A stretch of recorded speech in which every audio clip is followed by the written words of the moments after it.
పిల్లలు ఉన్నారు. వారిని అడిగి తెలుసుకుందాం. నెహ్రూ జువాలికల్ పార్క్ కి దాచారం గ్రామం ప్రాథమిక పాఠశాల నుంచి చిన్నారులు రావడం జరిగింది. అమ్మా, ఏ క్లాస్ అమ్మ నువ్వు? 7th class. ఎట్లా ఉంది నీకు ఇక్కడ చూడడం? చాలా బాగుంది. ఏమేమి చూసావు నువ్వు? లయన్, టైగర్, ఫాక్స్ అవన్నీ చూసాను. ఎట్లా అనిపించింది? ఎవరితో వచ్చావు నువ్వు? సార్స్. అంటే మీ గార్డియన్ గా నీకు ఎవరైనా వచ్చారా లేకపోతే ఓన్లీ మీ ఎట్లా అనిపిస్తుంది ఇక్కడ చూస్తే? చాలా బాగుంది. ఓన్లీ జూ పార్క్ ఒకటే చూసారా? మధ్యలో ఎక్కడ ఇంకేమైనా చూసారా? టెంపుల్స్ చూసాం. ఏమేమి టెంపుల్స్ చూసారు? సరస్వతి, లక్ష్మీ నరసింహస్వామి. ఎలా ఉంది? చాలా బాగుంది. చాలా బాగుంది. మీకు ఈ యొక్క జంతు పార్క్ చూడడం జరిగింది కదా, మీకు విద్యాపరంగా ఏమైనా అవకాశాలు కల్పించే అవకాశాలు ఉన్నాయా? ఎందుకంటే విద్యాపరంగా యూజ్ అవుతుంది ఈ యొక్క జూ పార్క్ చూడడం వల్ల. మీరు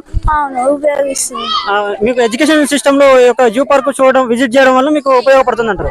అవును. ఓకే అండి. ఇంకా మనకు చాలా మంది పిల్లలు ఇక్కడ కూర్చో ఉన్నారు. అదే విధంగా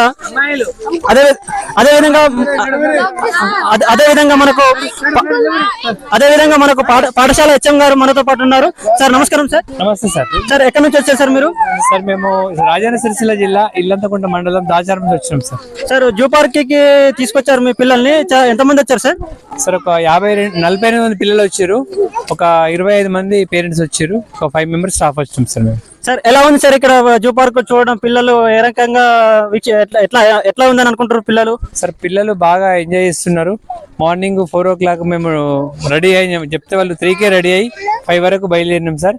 వస్తుండగానే దారిలో వర్గల్ టెంపుల్, అలియాబాద్ లో ఉన్నటువంటి వెంకటేశ్వర టెంపుల్ దర్శించుకొని ఇక్కడికి రావడం జరిగింది.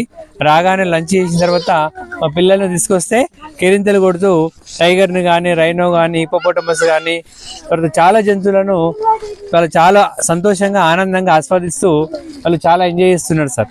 అదేవిధంగా సార్ ఇప్పుడు ఈ యొక్క జూ పార్క్ జంతు ప్రదర్శనశాలకు తీసుకొచ్చారు కదా సార్, మీకు సబ్జెక్ట్ పరంగా ఏమైనా పిల్లలకు యూజ్ అయ్యే అవకాశాలు ఉన్నాయి సార్? 1 to 5th వరకు తీసుకొచ్చారు కదా మీ పిల్లల్ని, ప్రైమరీ స్కూల్ అంటున్నారు కాబట్టి పిల్లలకి ఏమైనా యూజ్ అయ్యే అవకాశాలు ఉన్నాయి సార్ ఈ యొక్క జంతు ప్రదర్శనశాల ద్వారా?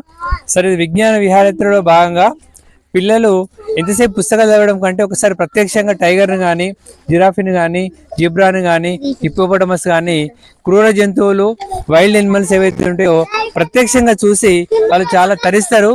ఆ చూసినటువంటి అనుభూతిలో ప్రతి జంతువును కూడా తప్పనిసరిగా గుర్తించుకొని భవిష్యత్తు వాళ్ళకు ఒక రకమైనటువంటి విజ్ఞానాన్ని పొందాలని మేము ఆశిస్తున్నాం సార్. సరే, దీని తర్వాత ఇంకెక్కడైనా తీసుకెళ్లే అవకాశాలు ఉన్నాయి? ఓన్లీ ఇక్కడతోనే క్లోజ్ చేసుకుని వెళ్ళే ప్రయత్నం చేస్తా ఉన్నారు? ఇంకేమైనా హైదరాబాద్ లో చాలా ప్లేసెస్ ఉన్నాయి కదా సార్, ఏమైనా చూపించే ప్రయత్నం చేస్తున్నారు పిల్లలకి? సార్ మాకు టైం ఉంటే వీలైతే బిర్లా టెంపుల్, అక్కడ నుంచి అంబేద్కర్ విగ్రహాన్ని, తర్వాత ట్యాంక్ బండ్ చూసి, ఇంకా టైం ఉంటే నెక్లెస్ రోడ్ లో ఉన్నటువంటి అందమైన ప్రదేశాలను, లైటింగ్ ను చూపించి తీసుకెళ్తాము. ఎందుకంటే గ్రామీణ ప్రాంతంలో పెరిగినటువంటి పిల్లలు చాలా మంది వాళ్ళకి తెలిసిన గ్రామమే చాలా పెద్దగా ఊహించుకుంటారు. ఇక్కడ ఒకసారి మనము మన ముఖ్య పట్టణాలను, రాష్ట్ర రాజధానులను కనుక చూసినట్టయితే చాలా వినూత్నమైనటువంటి కట్టడాలను కానీ, విజ్ఞానాన్ని కానీ పొంది ఉత్సాహంతో భవిష్యత్తులో వాళ్ళకు ఒక రకమైనటువంటి వ్యూ అనేటువంటిది ఏర్పడుతూ ఉంటుంది. అది వారి యొక్క అందమైనటువంటి భవిష్యత్తుకు, జీవితానికి ఉపయోగపడుతుందని మేము ఆశిస్తున్నాం సార్. మేము కూడా చూసాం సార్, చాలా చిన్న పిల్లలు ఉన్నారు, 5 years 6 years పిల్లలు, చాలా చిన్న పిల్లలు ఉన్నారు. వారిని ఏ రకంగా మీరు కేర్ చేస్తున్నారు సార్? చాలా మంది పిల్లలు మాకంటే వాళ్ళని చూస్తే మాకే సంతోషం అనిపిస్తుంది. ముఖ్యంగా చూసినట్టయితే క్రిష్ కమ్, ఈ బాబు ఫస్ట్ క్లాస్ స్టూడెంట్ సార్. అయినప్పటికీ చాలా ఉత్సాహంగా వాళ్ళ ఫాదర్ ను మదర్ ను వద్దన్నా గానీ వాళ్ళ ఫాదర్ తీసుకొని వెంట పెట్టుకొని, వాళ్ళ సిస్టర్ తీసుకొని చాలా మంది పిల్లలు వచ్చి ఇక్కడ ఈ జూ పార్క్ రావడం జరిగింది. వాళ్ళు చాలా ఆనందంగా, సంతోషంగా ఉన్నారని మేము భావిస్తున్నాము. మాకే కొంచెం కాళ్ళు, శరీరం అలసిపోయినాం కానీ పిల్లలు మాత్రము ఎక్కడ ఎవరు కూడా అలసిపోలేదు. తప్పనిసరిగా వాళ్ళు చాలా ఉత్సాహంగా ఉన్నారు. వాళ్ళు చూసినట్టయితే మాకే ఇంకా తిరిగి ఉత్సాహంగా మళ్ళీ ఇట్లాంటి విజ్ఞాన విహారయాత్రలు తీసుకొని వచ్చి పిల్లలకు వినూత్నమైనటువంటి జ్ఞానాన్ని ఇవ్వాలని మేము ఆశిస్తున్నాం సార్. సార్ ఇంకా మీ పాఠశాల యాజమాన్యం, ఇంకా అధ్యాపకులు, సీనియర్ ఉపాధ్యాయులు శ్రీనివాస్ సారు, అదేవిధంగా Ramesh sir, Ankushavali madams, Harika and మరియు పవిత్ర మేడమ్స్, చాలా మంది చిన్నపిల్లలందరూ కూడా వచ్చి, చాలా మంది పేరెంట్స్ అయితే ఒక 15-20 మెంబర్స్ పేరెంట్స్, ముఖ్యంగా మాతృమూర్తులు చాలా మంది అమ్మమ్మలు, బాపమ్మలు కూడా వచ్చారు. వాళ్ళు వచ్చి వాళ్ళ పిల్లలకు తోడుగా పిల్లలు కాదు మేము కూడా నేర్చుకుంటాం చూస్తాము అని ఆనందంగా వచ్చిన చాలా మంది తల్లులు మాకు వచ్చేసారు మాతో పాటుగా. ఇదండి మనకు పాఠశాల ప్రధాన అధ్యాపకులు బాలగౌడ్ సార్ గారు చెప్తా ఉన్న విషయము. పిల్లల తల్లిదండ్రులతో పాటు మేము రావడం జరిగింది. చిన్న చిన్న పిల్లల్ని తీసుకొని రావడం జరిగింది.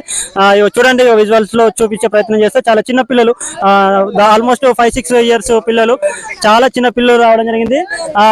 ఇక్కడ సార్ చెప్తున్న విషయం ఏంటంటే, మేము అలసిపోయినాం కానీ మా పిల్లలు అలసిపోలేదు, చాలా అద్భుతంగా తిరుగుతా ఉన్నారు, వీక్షిస్తా ఉన్నారు ప్రతి ఒక్కటి అని చెప్పేసి అంటా ఉన్నారు. అదే విధంగా అద్భుతమైన లంచ్ కూడా ఏర్పాటు చేసి పిల్లలకి ఎలాంటి ఇబ్బంది కలగకుండా మేము చూసుకుంటామని చెప్తా ఉన్నారు. అదే విధంగా హైదరాబాద్ లో జూ పార్క్ తర్వాత బిర్లా మందిరే గానీ, తర్వాత నక్లెస్ రోడే గానీ, తెలంగాణ రాష్ట్ర డాక్టర్ బిఆర్ అంబేద్కర్ సచివాలయమే గానీ, అంబేద్కర్ స్టాచ్యూ గానీ, అదే విధంగా ట్యాంక్ బండ్ గానీ, ఇంకా ఇతర హైదరాబాద్ లో ఉన్నటువంటి చూడదగిన ప్రదేశాలను మాకు టైం అనుకూలంగా చూపిస్తానని చెప్పేసి తెలియజేస్తా ఉన్నారు. Thank you.